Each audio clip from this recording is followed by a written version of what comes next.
10월 3일 윤석열 대통령의 비상계엄 선포가 그랬습니다. 난데없고 뜬금없고 느닷없어서 당황스러웠던 일이었죠. 자, 그 여파로 7년 만에 탄핵 정국이 시작이 됐습니다.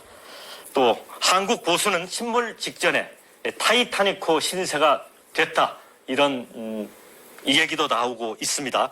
자, 오늘 민방 특집 대담은 개혁적인 보수 정치인 그리고 보수 언론인 두 분 모시고 한국 보수의 미래에 대해서 함께 이야기를 나누어 보도록 하겠습니다. 자, 두 분 소개를 해드리겠습니다. 먼저 개혁신당 이준석 의원입니다. 반갑습니다. 네, 안녕하세요. 자, 그리고 권위 있는 보수의 언론인이시죠. 한국경제신문 경제부장, 논설실장, 주필까지 지내셨습니다. 정규재 주필님 모셨습니다. 반갑습니다. 안녕하세요. 네, 안녕하세요. 자, 이게 운명의 12월 3일이었습니다. 이제 실패가 예견된 비상계엄이었는데 이제 보수 진영은 두 번째 탄핵의 수렁에 빠지게 됐습니다. 자, 정주필님, 어디서 무엇이 잘못된 걸까요? 궁금하죠? 네. 저도 무척이나 궁금합니다. 근데 보수 진영 전체가 소위 지난 수년 동안에 보수는 원래 아스팔트 이런 거 싫어하는 조직인데 어쩌다 보수 진영에서 아스팔트에 자주 나타나게 됐어요. 그러면서 보수 진영에서 묘한 그 기류들이 생겨서 최근에는 보수 진영 전체가 무슨 부정선거라든가 네. 5.18 광수라든가 이런 소위 음모론에 굉장히 그 매몰하는 그런 현상들을 보였거든요. 근데 음모론이라는 것은 기본적으로 약간의 그 병리학적으로 얘기하면 망상장애입니다. 네. 말하자면 내 머릿속에 칩이 있다 뭐 이런 거거든요. 근데 이제 보수 집단 전체적으로 아마 비중으로 따지면 그렇게 많지 않을 텐데 한 5% 될까요? 근데 또 어떤 뭐 그런 거 되는 굉장히 활동적인 보수 일부에서 그런 망상장애 현상이 나타났고 대통령까지 전염이 됐고 용산 일부가 또는 군부 일부가 전염이 되면서 아주 국민들이 흔히 뭐 그날 많은 카톡들이나 페북 같은 데서 그냥 논평이 한마디죠. 미쳤다 이런 논평이 나올 지경의 그런 반응들이 나왔습니다. 그런데 보수 일각에서도 미스테리하다. 왜 이런 망상장애적 행동을 보이게 되었을까 하는 것은 지금도 미스터리죠. 예. 아마 수사가 다 끝나봐야 네. 아마 진상이 좀 나올 것 같습니다. 이준석 의원은 어떻게 보셨어요? 저는 사실 제가 2011년, 12년부터 정치를 시작하면서 사실 그때부터 보수는 변하기 위한 여러 가지 도전을 했어야 된다, 이렇게 생각합니다. 사실 보수가 제가 20대를 겪으면서 느꼈던 그 보수의 수적 우위성이라는 것이 상실되기 시작했거든요. 예. 이제 민주화 세대가 50대, 60대가 되는 나이가 되면서 사회의 중심에 이끄는 위치에 민주화 운동 했던 분들의 자리가 많이 생기고 그러다 보면은 사회를 이끌어가는 세력이 그쪽이 된 겁니다. 그런데 아직까지도 과거의 관성처럼 보수가 뭉치기만 하면 이길 수 있어. 그러니까 뭉치는 것에 대해서 거부하는 사람은 배신자야. 이런 담론이라든지 아니면은 왜 우리가 변해야 되지? 변하지 않고 똘똘 뭉쳐있기만 하면은 우리는 항상 이길 수 있어. 이것도 하나의 또 망상이죠. 왜냐, 현실의 변화를 전혀 받아들이지 않으니까요. 근데 이 과정 속에서 변화를 시도했던 사람들이 많이 쓰러져 갔던 겁니다. 저는 그래서 지금 그것의 결과로 보수는 허리가 끊겨버렸습니다. 예를 들어서 지금 60대 이상의 그런 강경한 보수 성향의 사람들과 자유적인 성향을 가진 20대, 30대 그런 젊은 보수들이 원래는 그때 세대 결합을 통해서 지난 대선까지만 해도 뭉쳐 있었는데 이것을 선거 끝난 다음에 배척하기 시작하면서 결국엔 이제는 다시 이어붙일 수 없는 상황까지 온 것이 아닌가. 지금의 젊은 보수들은요, 이 계엄이라는 걸 절대 받아들이지 못합니다. 공부할 때부터, 교과서에서부터 이런 것들을 배워왔기 때문에 계엄에 대해 가지고는 태생적인 이질감이 있는 것인데 이거를 대통령이 들고 나왔다? 이어붙일 수 없는 단계에 온 겁니다. 사실은 보수 집단은 보수라고 합니다마는 말하자면 우리나라 민주화 진영에도 어떻게 보면 크게 보면 두 집단이 있죠. 예. 그러니까 강한 종북적, 친북적 성향을 가진 또는 기타 오래된 전통적인 공동체주의적 뭐 좌파 성향을 가진 집단들이 있고 그렇습니다. 보수 안에도 사실은 두 집단이 존재해 왔던 겁니다. 그 하나는 안보 중심의 보수 집단이 있고 하나가 이제 사실 이 집단은 굉장히 약합니다만은 소위 서구적 의미의 자유민주주의 또는 아무래도 사회 구성의 원리를 시장주의적으로 인식하고 사회 동력을 시장주의적인 어떤 에너지에서 찾으려고 하는 진화적 관점의 어떤 그 세계관을 가지고 있는 일단의 이 세력은 사실 그렇게 많지는 않아요. 근데 형성되는 과정이었죠. 형성되는 과정이었는데 형성되는 과정에서 말하자면 이번에 어떤 의미로 사고를 친 보수다 이렇게 본다면 안보 보수 진영에서 사고를 친 겁니다. 그런데 최근에 그 굉장히 위험한 현상들이 들은 눈에 띄었고 그래서 보수 진영 내부적으로는 굉장한 분열이 일어났습니다. 사실은 이번에 뭐 내란적 또는 궁정구 대타적 성격의 군사동원이라는 극단적인 수단을 내놓은 진영 또는 그 진영을 에워싸고 있는 아스팔트 진영 이런 것들은 말하자면 굉장히 안보 보수에 매몰되어 있는 아주 전통적인 그런 보수들입니다. 그런데 불행한 것은 말하자면 보수가 도매금으로 가게 되면 이 자유주의적 보수, 자유민주주의, 말하자면 법치주의를 중시하고 국가 권력은 적을수록 좋다고 생각하는 일단의 소위 국제적 표준에 맞고 말하자면 선진국형의 그런 민주주의를 꿈꾸는 세력들이 입을 수 있는 충격이나 피해 뭐 이런 것들이 이제 걱정되는 그런 국면이죠. 그래서 지금 우리가 눈앞에 보이는 소위 윤석열 대통령을 옹호하거나 그를 지켜야 된다거나 이렇게 주장하는 보수들은 굉장히 오래 뿌리가 있는 안보 보수의 어떤 흐름 위에 있는 거다 이렇게 이해하시는 것이 좋을 거예요. 그래서 윤석열 대통령이 보수라고 볼 수 있는 건지 예를 들어 300년 전 인물이었던 에드먼드 버크 얘기에 따르면 널리 합의된 지혜 이런 걸 존중하는 게 기본적인 보수거든요. 이 의원님은 어떻게 보세요?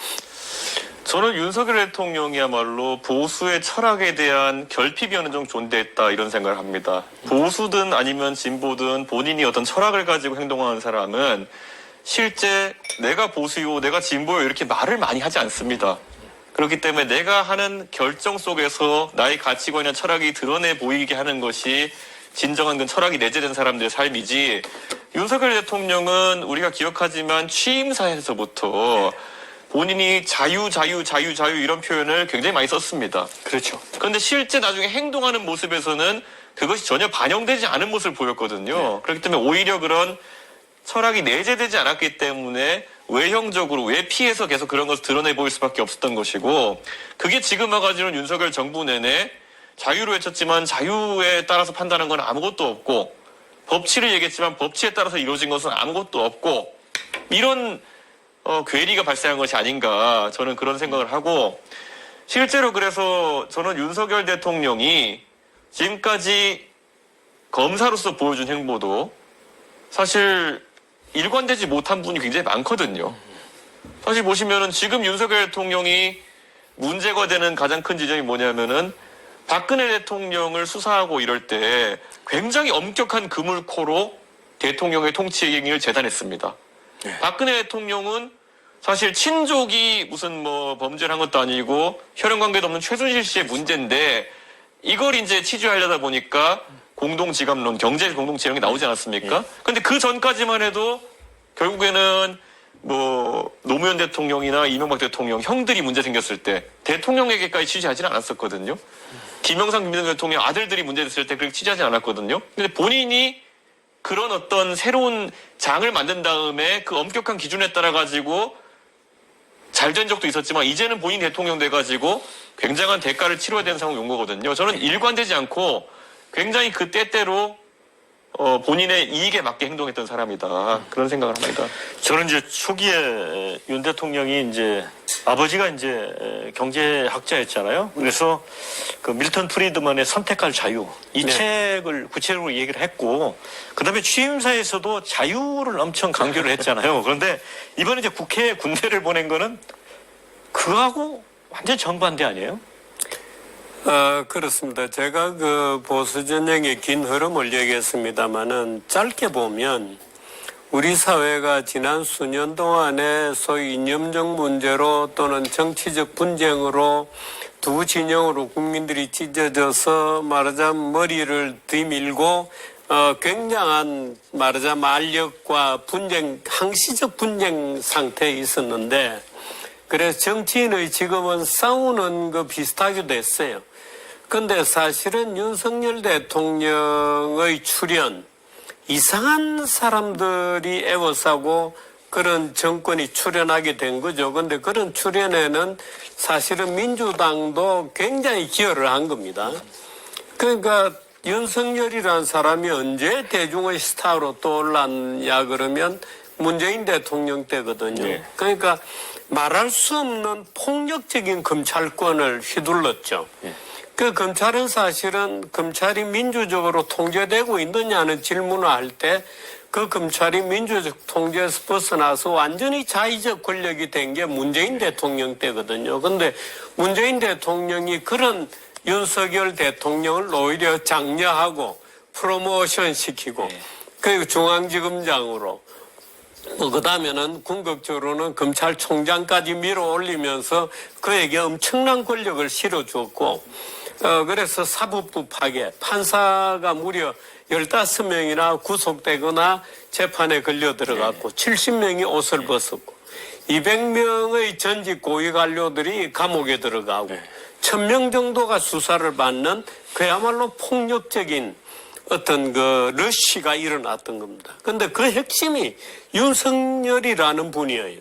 근데 이 윤석열이 검찰총장이 가장 놀라운 점은 보수가 오히려 그 사람을 선택해서 지도자로 선택했다는 거죠. 저는 그게 보수의 정말 씻을 수 없는 치명적 오류였다고, 앞으로도 그런 오류가 있어서는 안 된다고 봅니다만은, 그런 어떤 창란적 상태 속에서의 윤석열을 보수가 지도자로 픽업한 거, 놀라운 일이었죠. 그때 저는 윤석열은 도저히 안 된다고 대선을 포기하겠다 이렇게 선언하고 그런 해프닝도 있었습니다만은, 그때부터 모든 것이 뒤죽박죽이 되고 보수는 그야말로 이념적 어떤 회절의 길을 걸어가기 시작한 거죠. 이상한 일이 일어난 겁니다. 저는 제가 한마디만 보태자면은 사실 방금 정규현 주필 말씀하신 것 중에 윤석열 대통령이 검사로서 인기를 끌고 그것 때문에 이제 대중적으로 대통령 갈 수 있었을지 모르지만은 그 이후에 대통령이 된 다음에 대통령으로서의 수많은 책무를 망각한 다음에 그 기형적인 권력을 즐기는 데만 취해 있었다. 이 지적은 해야 될 것 같아요. 왜냐하면 우리가 지금까지 대통령들 많은 대통령 겪어봤지만은 국가 원수의 자리에 오르는 순간 책임감이 다 생기게 되어 있습니다. 그래서 예를 들어서 뭐 예전에 군인 출신 대통령 하신 분들 중에 보면은 본인은 군인으로 살아왔지만은 대통령이 되면은 오히려 산업화나 경제 발전에 내가 매진해야겠다. 기존에 살아온 길과 다른 길을 걷겠다 생각할 때 그들이 평가할 지점이 생기는 거거든요. 예를 들어 김대중 대통령께서도 평생 민주화의 지도자의 길로 살아오시면서 사실 민주 진보 진영에서 큰 역할을 하셨지만은 IMF라는 국가적 위기 상황을 맞아가지고는 그것과 무관하게 관료들과 소통이라는 걸 통해 가지고 국제적 기준에 맞게 나라를 변화시키려고 노력했고, 그게 바로 김대중 대통령이 평가받는 지점인 거거든요. 근데 저는 이런 부분에 대해 가지고 윤석열 대통령은 공적 의식이 약했다는 생각이 듭니다. 내가 비록 검사로서 사람 치면서 수사하고 감옥 보내면서 환호받았던 사람이지만은 여소야대의 상황에 직면했다. 아니면 내가 대통령으로 통치해야 된다. 그럼 나라를 살리기 위해 가지고는 야당하고도 대화할 자세가 되어 있어야 되는 거고. 그랬어야죠. 그렇게 됐어야 되는 건데 저는 그거 의식이 전혀 없고 또 저 사람 감옥 보내는 거, 저 사람 또 대립하는 거로 내가 잘할 수 있다? 저는요, 거부권을 그렇게 남발하겠다고 윤석열 대통령이 생각한 순간 거부권이란 게 뭡니까? 저들이 하고 싶은 것을 내가 막아 세우는 권한이지만은 반대로 그걸 쓰기 시작하면은 내가 하고 싶은 것을 할 수 있는 길도 막혀버리는 겁니다. 그렇죠. 그런데 그것을 대통령이 선택했다는 거 대립구도 속에서 아니면 사람 잡아넣는 것 속에서 성장했던 사람이기 때문에 그 한계성을 극복하는 또 다른 길을 선택한 게 아니라 하던 대로 관성대로 국민들이 이렇게 하면 박수 쳐주더라. 이 관성으로 가서 지금 이 지경에 이른 게 아닌가 생각합니다. 이번에 이 사태는 사실 분석해 볼 지점들이 굉장히 많아요. 네. 근데 지금 우리는 이제 보수 진영이 왜 그런 일을 벌이게 되었는가 하는 점을 얘기하고 있습니다. 근데 보수 진영과 진보 진영이 나누어서 극단적인 투쟁을 했기 때문에 생겨난 오류일 가능성이 있습니다. 예. 보수 진영의 어떤 창난적 상태가 예를 들면 극단적으로 싸우다 보니까 지나간 역사에서 누구라도 우리 진영이었기만 하면 면책하고 용서하고 끌어안는 겁니다.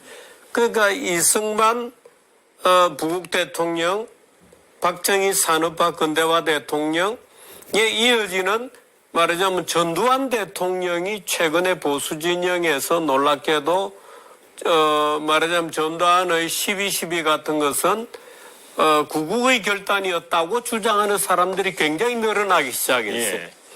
이유는 한 가지밖에 없습니다. 말하자면 우리 편이었기 때문에 모든 것은 용서해 준다는 것으로 가는 거죠. 그런데 이게 보수와 진보 간에 굉장히 극렬한 투쟁이 일어났기 때문에 생기는 오해의 일정한 어떤 정신적 흐름인데 진보 진영에도 그 함정에 빠져 있을 가능성이 굉장히 지금 큽니다.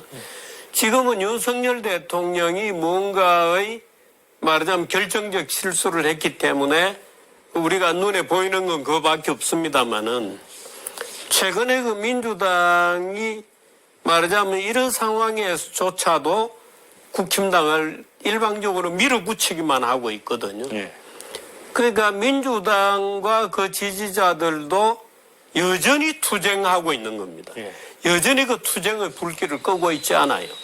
그러니까 서로 간에 격렬하게 싸우다 보니까 서로가 너무 적대감과 증오와 분노심에 사로잡혀서 서로가 얼마나 원칙으로부터 또는 이념의 본질로부터 멀어지고 있는지를 못 느끼고 있는 겁니다.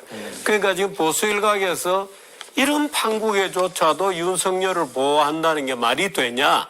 그 일반인들은 느끼는데도 보호하고 보호자를 자처하고 나오는 것에는 그런 이유가 있는 거죠. 너희들과 싸우는 동안은 무조건 우리가 이겨야 된다라고 주장하는 겁니다. 굉장히 위험한 상황. 예. 그러니까 이제 극단적인 진영 정치에 이제 그렇게 저희가 되는 수렁에 이제 거죠. 빠져 있다고 네. 봐야 될 것 같고요. 그래서 그 이제 국민의 뭐 대다수 이제 70% 이상은 탄핵의 사유가 되고 네. 그다음에 이건 내란이다라고 이제 인식을 하고 있는 것 같습니다. 반면에 국민의힘 지지층은 또 상당히 놀랍게 상당히 그 60% 70%에 육박한 정도가 내란도 아니고 또 탄핵할 사유도 안 된다는 입장이잖아요. 보수층은 절반 이상이 그렇고.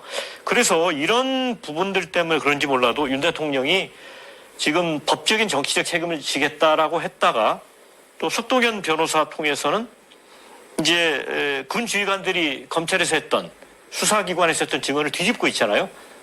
이거 내란 아니다. 이거는 어떻게 보세요? 내란이라는 것을 저희가 사실 얼마나 많이 겪어보겠습니까? 그러다 보니까 그 법적 정의에 따라 가지고 이제 해석은 할 기회가 많지 않아요. 예. 그러다 보니까 여기서 특이한 해석을 해서 이제 빠져나가려고 하는 것 같은데 이런 생각이 듭니다. 예전에 2013년, 14년 이럴 때 통합진보당을 해산할 때 그때 이석기 전 의원이 이제 내란 음모를 했다고 해서 이제 잡혀갔거든요. 네.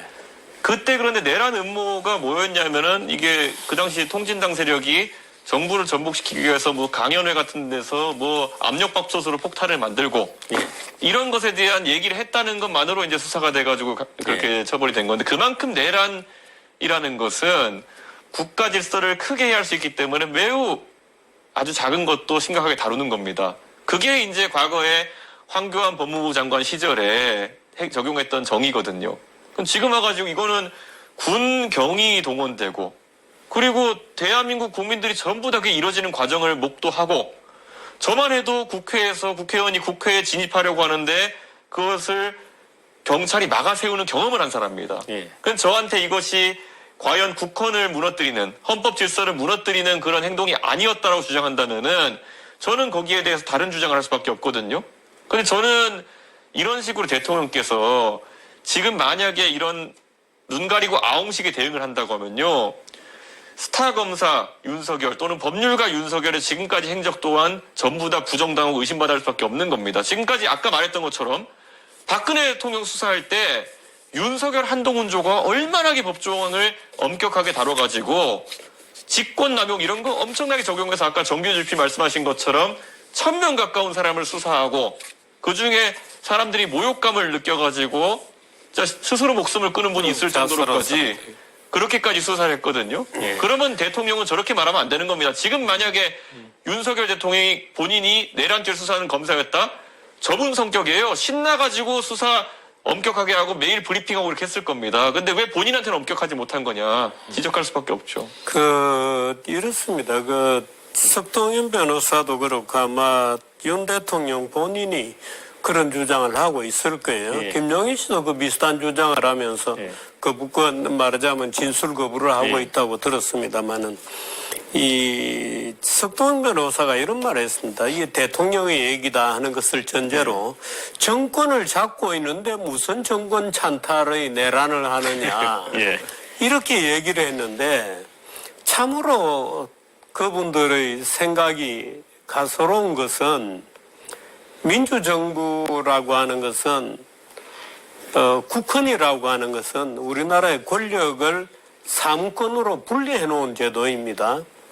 그러니까 정권을 잡고 있다는 말이 사무권을 다 잡고 있는 건 아니에요. 그러니까 행정 권력을 잡고 있는 자가 국회 권력에 대해서 말하자면 능멸하는 행위를 했죠. 그러니까 그 국헌 문란의 행위입니다. 그런데 전쟁이나 사변에 준하는 행위인 경우에는 통치권적으로 용서가 되지만 전쟁이나 사변에 해당하는 상황이 아니었기 때문에 그 노골적으로 말하자면 입법권 또는 사법권을 능멸한 국헌문란에 명백하게 해당하는 행위죠. 그건 사실 설명이 필요 없는 행위인데 이제 정권을 잡고 있는 자가 왜 정권을 찬탈하려고 하는 말장난을 가지고 일부 사람들을 혼란케 하고 있는 말장난에 불과한 거죠. 그러니까 입법 권력을 잡고 있는 자가 사법 권력 또는 행정 권력이 입법 권력을 완전히 무력화를 시도하는 또 행동에 옮겼던 내란적 행위이면 명백하다고 봐야 됩니다. 그런데 그걸 부정하게 되면 그야말로 우리나라의 대통령이라는 게 총칼 들고 나와서 남한테 칼 들고 말하자면 깡패가 칼 휘두르다가 내려놓고 장난으로 그랬어. 아니 말고 이런 식의 얘기를 한다는 건 참 어처구니가 없는 주장들이죠. 이제 이번이 이제 세 번째 이제 탄핵 절차라고 볼 수 있잖아요. 노무현, 박근혜. 근데 이제 두 분은 사실은 이제 탄핵 관련 서류 송달하자마자 수령을 했는데, 이 역시도 이제 직무정지된 윤석열 대통령은 또 거부하고 있고, 공조 이제 수사본부의 소환에도 그것도 이제 받지 않고 있잖아요. 그러면서 체포의 채자도 꺼낸 적이 없다. 또 이런 진술까지 주장까지 흘러나옵니다. 물론 이제 특전사령관이 직접 끌어내라는 지시를 받았다는 진술도 있고 또 이동하는 과정에 직접 전화도 했다는 거 아니겠습니까?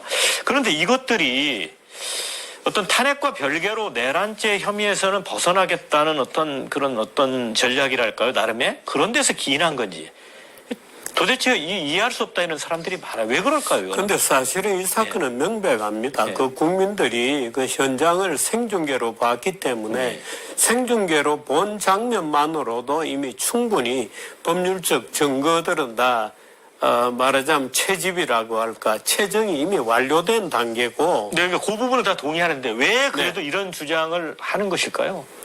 그 주장을 저는 그야말로 궁지에 몰린 사람들이 해보는 거죠. 그거는 수사기관에 가서 그런 주장을 아마 앞으로도 하게 될 것 같은데 아마 지금 또 이제 오늘부터는 또 수사 방향이 조금 외환제, 내란도 좀 복잡해지고 이렇습니다만은 말하자면 대북 관계에서도 여러 가지 문제를 일으키려고 했을 가능성이 크죠. 말하자면 평양에 드론이 말하자면 정체불명의 드론이 얼마 전에 날아가고 했던 사건이 있습니다만은 그런 사건들도 이와 관련된 어떤 것일 가능성이 있고 또 우크라이나 북한의 참전과 관련해서 용산이 유별나게 흥분해서 우리도 마치 그 사건에 무언가를 가지고 참전을 해야 되는 것 같이 분위기를 잡고 그때 제가 급한 나머지 그야말로 어디 참 일반적인 그런 용어까지 써가면서 경거망동하지 마라 이런 얘기까지 써가면서 방송을 많이 했습니다마는 그때 용산이 굉장히 비정상적으로 흥분하고 있었거든요. 우크라이나에 북한이 군대를 보내고 나서 용산이 보인 반응이라는 것이 굉장히 흥분했습니다. 그래서 그런 것들이 다 연결이 되어 있는 것이다 하는 저 나름대로 약간 걱정이 돼요. 그렇게 되면 그야말로 이 사건은 일종의 참 어린애들에게 대한민국 국권을 맡기거나 또는 정신병자에게 대한민국 국권을 맡겨놓고 있었던 굉장히 위험한 어떤 결론들이 나올 가능성이 있죠. 저는 참 걱정됩니다. 제가 지금까지 대통령에 대해서 계속 경고해온 것들을 보면은 우리 국민들이 잘 아는 인물들에 비유해가지고 제가 이렇게 표현한 적이 있습니다. 그래서 이번에 계엄을 하는 절차 자체를 보면은 거의 돈키호테에 가까운 게 맞지요. 그러니까 망상에 휩싸여가지고 계엄을 시작했으니까요. 근데 그 앞에 제가 또 묘사했던 것들을 반추해보면은 결국에는 벌거숭이 임금님. 잘한다 주변에서 계속 박수치는 사람들이 있었는데 사실은 자기는 벌거숭이였던 거. 이것도 이제 주변 관리에 문제가 있었지만은 저는 지금 상황에서 대통령의 심리를 가장 잘 보여주는 거는 역시나 우리들의 일그러진 영웅의 엄석대가 아닌가 이런 생각을 합니다. 지금까지는 지금 그런 말도 안 되는 변명을 하고 있는 거 방금 전에 진행자께서 말씀하신 그런 우리 국민이 빤히 봤는데도 변명하는 이유가 본인이 아직까지 엄석대로서의 질서를 유지하고 있다 생각하는 거예요. 다 지금 증언하는 군 관계자들 이런 사람들이 내 부하들인데 저 사람들이 나한테 불리한 증언을 하겠어? 예전에 내가 그 사람들이랑 술도 마시고 다 이렇게 하면서 질서를 잡아놨는데 그런데 이미 이제 모르는 거는 엄석대 질서는 무너진 겁니다. 그렇기 때문에 엄석대 관련해서 그 우리들 일그러진 영화 보면요. 나중에 가면 모든 학생들이 새로운 담임 선생님한테 제가 이랬어요. 제가 저랬어요. 다 이제 증언하는 단계가 들어오는 거거든요. 그 단계에 들어왔는데 아직까지도 본인은 엄석대의 원래 모습이라고 착각하고 이런 말도 안 되는 변명을 하는 단계거든요. 저는 그래서 이게 결국 정권 말적인 그리고 본인도 이제 미몽에서 깨어나가지고 현실을 직시하기 시작하면서부터 더 이제 심리적으로 무너질 상황이 올 것이다 이렇게 생각합니다. 자, 이제 국민의힘도 사실은 윤석열 대통령의 개인적인 일탈과 무관하게 집권 여당으로서 책임을 크게 통감을 해야 되는 거 아니겠습니까? 그런데 최근에 이제 움직임을 보면 오히려 이제 탄핵에 찬성하고 중간에 이제 계엄령 해제에 표결에 참여했던 한동훈 대표를 비롯한 이제 그 한동훈 계보 의원과 달리 반대쪽에 있는 사람들에 의해서 이제 쫓겨나 버렸잖아요. 네. 이런 흐름으로 간다면 이게 바람직합니까? 주필님? 어떻게 보세요? 저는 사실 이번에 방금 언급하신 한동훈 대표 같은 경우에는 초기에 그런 계엄 반대하는 모습에 비해 가지고 중간에 다소 이제 우왕좌왕하는 모습이 보였기 때문에 좀 기세가 꺾였다 이런 생각을 하고요. 근데 그 안에서는 제 생각에 이거는요 국헌문란이라는 아까 우리가 전제를 깔았기 때문에 정치인은 여기서 옳고 그름을 쫓아다녀야 됩니다. 옳고 그름에 따라 무엇이 옳은가 그른가에 대한 대한민국 국민으로서 또는 정치인으로서의 그런 고독한 판단들이 필요한 거였는데 중간에 제 생각에는 국민의힘 인사들이 유불리를 따지기 시작한 것 같습니다. 유불리. 그래서 이 상황에 절대 나오면 안 돼 쓰는 말이 뭐냐면은 이렇게 하면 이재명 대표한테 유리하니까 안 돼. 이재명을 막아야 돼. 이런 말은 사실 중간 상황에서 나오건 아니면 의사 판단에 개입하면 안 되는 겁니다. 왜냐? 지금까지는 이재명 대표에 대해 가지고 여러 가지 지적도 하고 하면서 당연히 여야 간의 대립 속에서 그런 메시지가 나올 수 있었지만은 지금은 윤석열 대통령이 나라를 무너뜨리려고 하는 실수를 한 상황이었기 때문에 이거는 절대 옹호해서도 안 되는 것이고 민주주의자라면 옹호해서는 안 되는 것이고 비교하면 안 되는 겁니다. 그렇죠. 내란이나 외환에 비할 만한 허물이라는 거는 제 생각에 존재하지 않습니다. 이재명 대표가 뭐 가족이 무슨 뭐 초밥을 사 먹 이런 거 지금 꺼내면은 안 되는 비교도 안 되는 대상이거든요. 그럼 지금 국민의힘의 정치인들은 이 와중에서도 본인들이 정권을 유지하고 아니면 개인이 어떻게 하면은 유리한 위치에 설까 이런 걸 따지는 겁니다.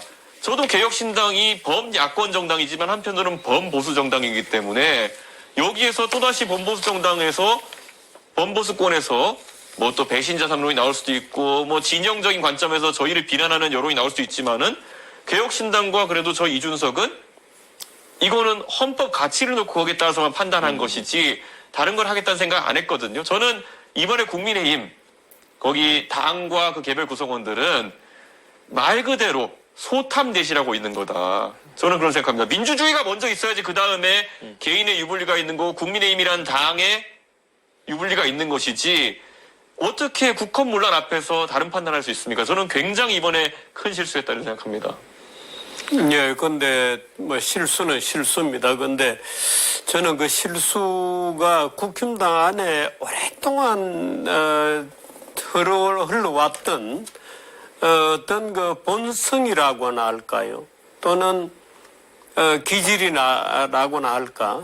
그게 드러나는 과정이었다고 봐요. 그래서 국힘당은 저런 과정을 통해서 이제 어떤 면으로 볼 때는 역사의 무대에서 내려서는 과정이거나 또는 그야말로 소수 지역 정당으로 내려가는 어떤 과정이라고 봅니다. 그래서 지금 예를 들어서 저는 국힘당이 그동안에는 잘하건 잘못하건 간에 민주당과 국힘당이 정치의 중앙 무대를 장악하고 서로가 바톤 타치를 해가면서 지내왔는데 이제 국힘당이 소멸되는 단계이거나 아주 작은 지역 정당으로 말하자면 TK 정당으로 물러서는 일련의 과정이다. 왜냐하면 국회의원들 개개인이 말하자면 당론이 없으면 투표를 못하고 말하자면 이 공천이 없으면은 말하자면 밑바닥에 내려가서 스스로 국회의원이 되어 기어 올라오는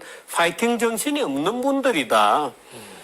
예를 들어 대표적으로 뭐 정진석 비서실장부터가 그런 분이고 대구에서 뭐 말하자면 여러 분들이 다 그런 분들이어서 말하자면 이런 상황에서조차도 선악의 또는 옳고 그름의 판단이 중앙에서 내려와야 돼요. 자기 스스로 그런 판단을 못하는 사람들입니다. 자기 스스로 말하자면 옳고 그름을 판단했을 경우에 닥치는 불이익에 너무 민감하게 평생을 훈련해온 사람들이기 때문에 굉장히 모욕적인 얘기입니다마는 그런 분들이기 때문에 자연히 그런 행동을 보인다고 저는 봐요. 이제 그렇게 되면 결과적으로는 말하자면 지역정당으로 내려서는 역사적 어떤 전환점의 한쪽으로 들어선 거죠. 네. 이 와중에 나름 이제 가장 바쁘신 분이 이제 홍준표 대구시장 같습니다. 뭐 내란은 아니다 이런 주장을 또 펴면서 동시에 용병설을 꺼냈습니다. 그러니까 윤석열이 용병 아니었냐? 한동훈도 용병이었고 용병 둘이 제거됐으니까 우리 다시 시작하면 된다. 이거는 어떻게 보세요? 그 주장에는 일견 타당한 점이 있으면서도 우리가 용병이라고 하는 것은 사실 우리가 그 개인을 검증하지도 못하고 사실을 아주 높은 지위에 둘 다 올렸던 것이 사실이고요. 그리고 또 한편으로는 홍준표 시장은 본인이 보수의 본류다라는 것을 주장하고 싶기 때문에 그런 말씀하시는 걸 보입니다.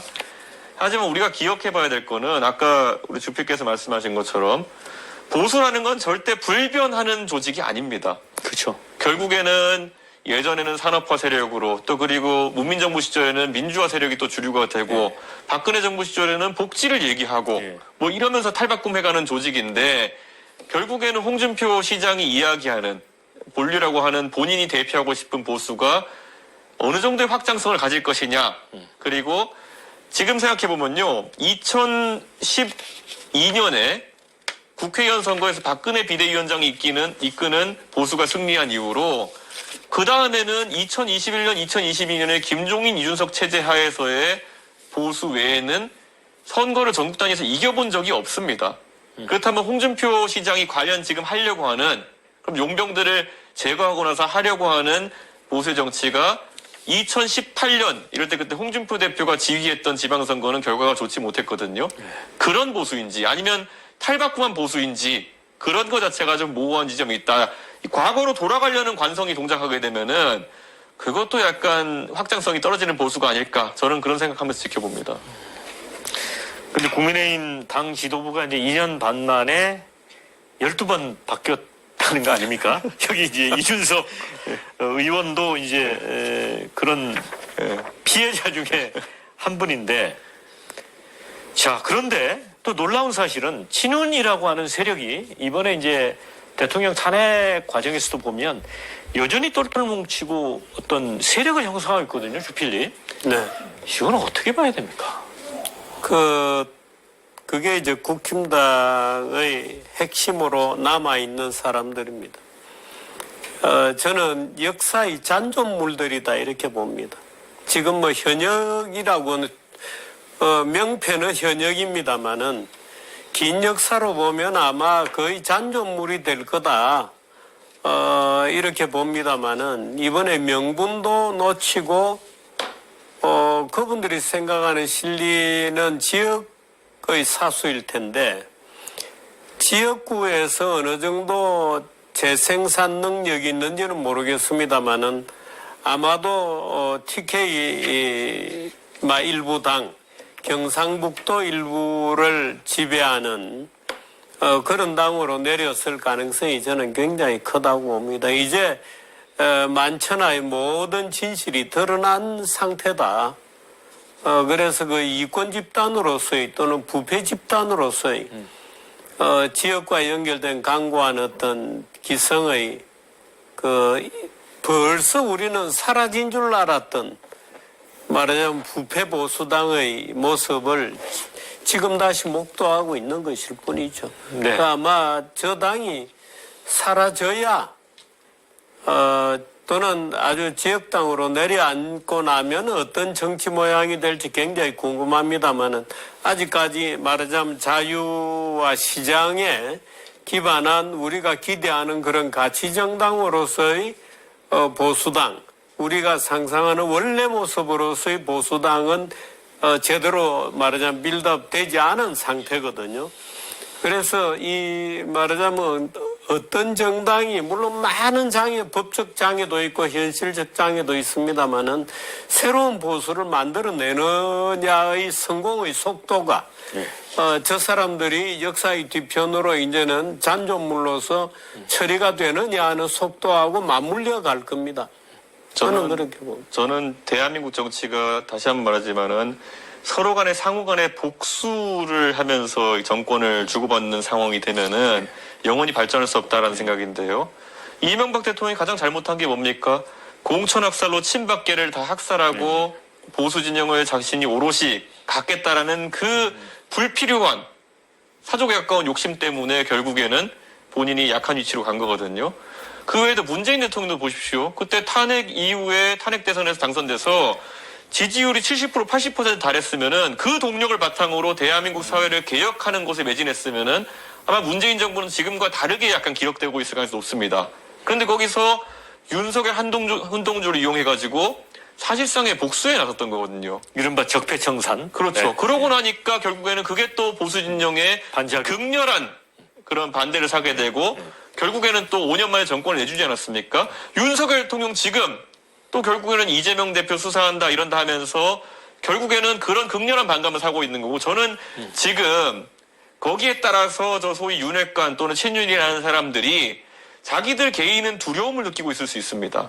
우리가 해놓은 게 있는데 우리가 정권을 잃으면은 당할 게 있다고 생각할지 모르겠는데요. 저는 국민들이 다 보고 있는 겁니다. 저렇게 내란에 준하는 사태가 일어났는데도 그런 본인들의 유불리 때문에 자꾸 시간을 지체시키고 이런 걸 옹호하려 든다? 그러면 반작용은 어떤 일이 생기냐면요. 국민들이 야 쟤네 진짜 나중에 한번 손봐줘야 될 것 같다 라는 일이 생기게 되면 그들이 가장 싫어하는 오히려 그럼 가장 손봐주기 좋은 사람이 누구냐 하면은 가장 척을 많이 진 사람을 뽑는 방향으로 갈 수밖에 없는 겁니다. 네. 근데 그거는 대한민국을 위해서 또 안 좋은 것이 대선이라 그러면 미래 비전을 놓고 예. 어떻게 해야 되느냐의 경쟁인데 누가 가장 확실하게 손봐줄 사람이냐 이런 거 갖고 또 대선 치르게 되면요. 그 자체로 대한민국의 비극입니다. 그래서 빨리 윤핵관과 친윤들은 본인들이 물러날 때임을 알고 물러나고 정상적인 대한민국의 미래 문제를 가지고 대통령 선거를 치를 수 있도록 공간을 만드는 게 오히려 그들이 해야 될 일이다 이렇게 생각합니다. 만일에 홍준표 대구시장이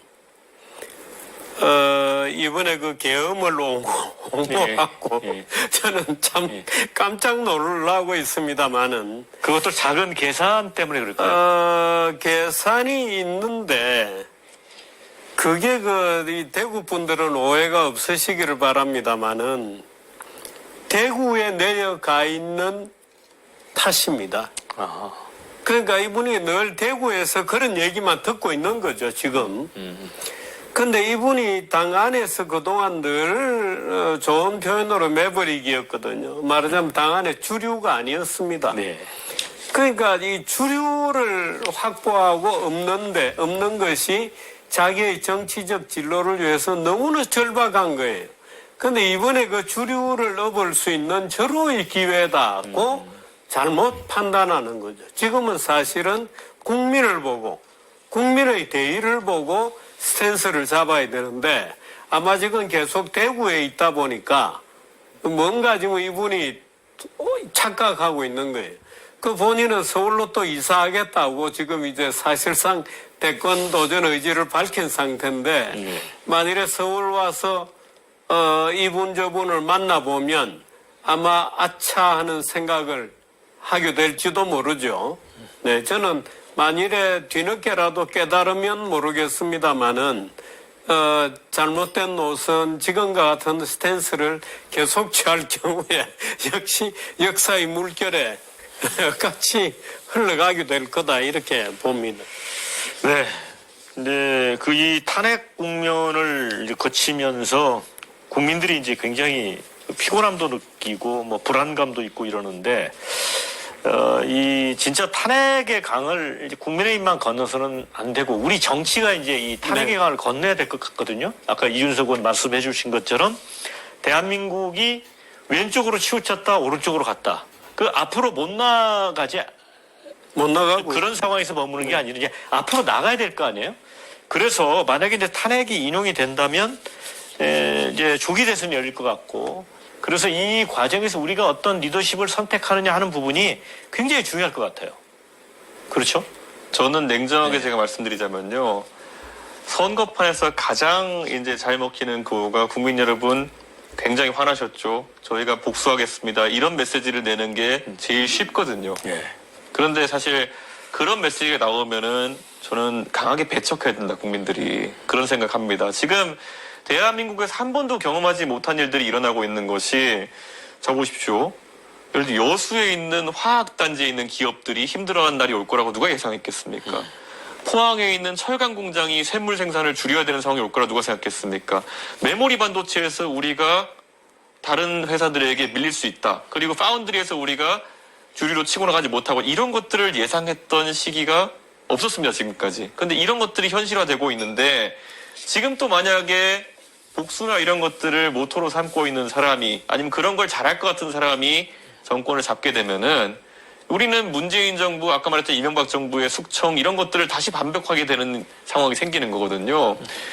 저는 제가 사실 미국에서 유학하고 와가지고 그 세계의 많은 사람들이 공통으로 쓰는 페이스북이라는 공간에 제 대학교 때 친구들도 많이 있고 또 이 한국에 있는 또 친구들도 많이 있고 한데 정말 그 둘이 얘기하는 궤가 다릅니다.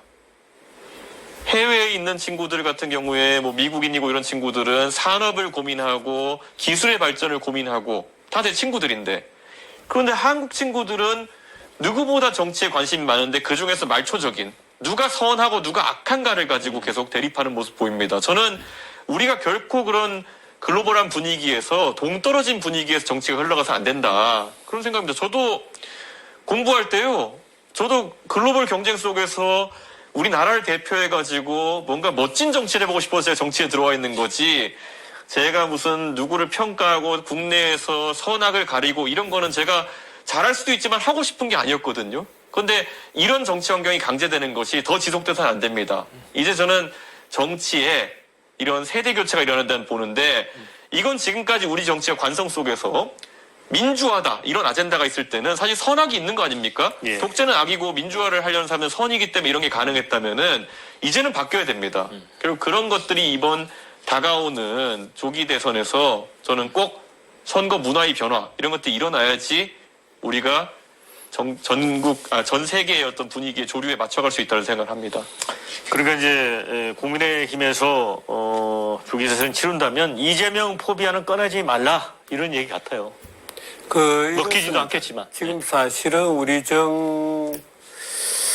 사실 여러 가지 이제 우리 사회를 재구성하는 노력들이 필요하죠. 그 대통령이 2명이나 탄핵당하고 있다는 것은 보수 대통령 2명이라는 것보다는 예. 대통령제 자체, 예. 지금 대한민국 사람들이 자기의 대통령을 통해서 뭔가 국가의 번영이나 발전을 만들어내는 시스템이 작동하느냐는 문제거든요. 예. 그 작동 안 하고 있다는 게 지금 증명이 된 셈이죠. 그런데 그렇다고 해서 그럼 국민들이 대통령을 뽑는 이 재미난 일을 포기하겠느냐 이겁니다. 그런데 국민들이 사실은 정치를 욕하면서도 상대 진영을 욕하고 비난하고 증오하고 적개심을 느끼면서 굉장한 짜릿함을 느끼고 있다. 이렇게 되면 이거는 더 이상 곤란하죠.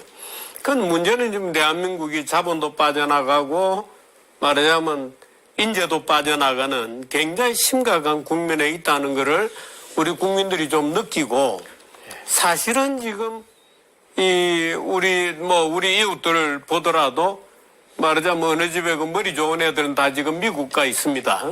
머리 좋은 애들 이제 뭐 공부하고 돌아온 이 대표 같은 분들도 있습니다만은 머리 좋은 애들은 다 미국 간다. 돈 좀 있는 사람들은 어떻든 미국에 뭔가라도 하나 얻어놓고 재산의 상당 부분이 올라가고 있다는 것도 우리가 느끼거든요. 이대로 정치를 계속하다가는 주저앉는다는 것을 어떻든 국민들이 좀 느꼈으면 좋겠습니다. 그래서 뭔가 이 길을 찾을 수 있도록 뭐 짧은 조기 대선 뭐 이런 말이 나오는 국면입니다만은 그 점을 잊지 말아야 될 것 같습니다. 자, 마쳐야 될 시간이 다 돼서요. 두 분에게 한 1분 정도씩 좀 시간을 드리겠습니다. 그러니까 못다한 말씀 우리 민방 시청자들께 좀 부탁을 드리겠습니다. 먼저 이준석 의원요. 예, 우리 민방을 시청하시는 많은 시청자분들께 이 말씀은 드리고 싶습니다. 사실 정치가 지금까지 삶의 문제를 해결해 오는데 소홀해 왔습니다. 그 안에 정치인들이 비겁했기 때문이기도 하고요. 국가보다는 개인의 유불리를 많이 따져가지고 판단했기 때문이 아닐까 이렇게 생각합니다. 근데 또 역설적으로 그 사람들을 뽑아낸 것은 지금의 선거제도와 그리고 우리 유권자들의 선택이었습니다. 그래서 앞으로 조금 다른 기준으로 유권자분들께서 정치인들 판단하시고 골라주시길 제가 부탁드리겠습니다. 누가 미래를 더 살필 수 있는지, 누가 미래를 더 고민하는지, 과거를 재단하는 것이 아니라 미래에 대한 관점을 가진 사람들에게 좀 더 관심 가져주시면은 정치가 변하고 그를 통해 대한민국이 바뀔 거라고 생각합니다. 네, 정기재 네, 대표님. 사실은 이번 여러 가지 정치적인 지금 어려움은 87년도에 우리가 직선제 개헌을 하고 쭉 진행해왔던 소위 87 체제의 어떻게 보면 교통사고다 이렇게도 볼 수 있습니다. 그래서 사실은 근본적인 어떤 혁신들이 많이 필요한데 지금 이 근본적인 혁신이 어디 우리 정치 아젠다에 들었을 구멍은 없거든요.